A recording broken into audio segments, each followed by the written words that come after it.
tô thu đế nó vì khai hồi là khai lút lấy đo rồi xây tông đồ pháp đồ ấy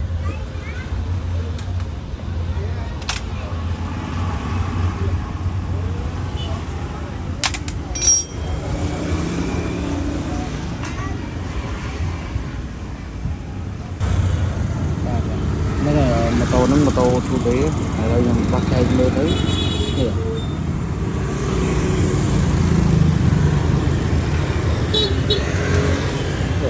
Bên kia các bạn mình là tất cả và ngồi ní đây mình tới cái này nó rất là đây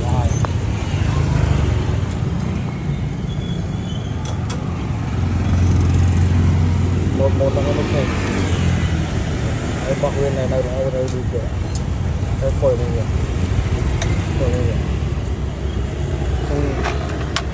nào ý á cái này lo rồi bây giờ các bạn để bạn biết được là đông bồng bay xoay rồi chân tôn từ đầu tàu đâu tổng suy của bắt vào này các bạn thu đế ở đó xây thôi đi tông mày lang sầu Roma Roha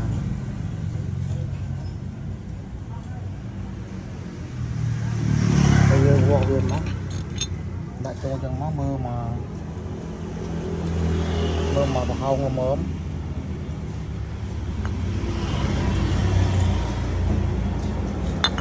như bà hông này nhỉ ngân của mặt phương là không ai đến mặt prey hơi lo về đó chẳng nhiệt bà hông này nó mớm nhiệt hông này này là lại tay chân áo đấy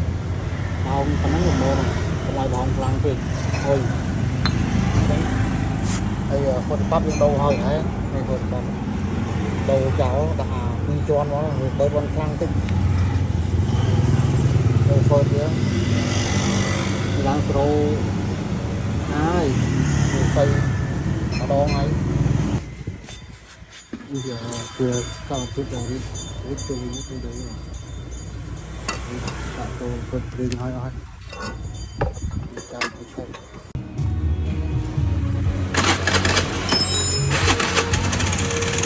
nghe ở đây hơi hói rồi lên xe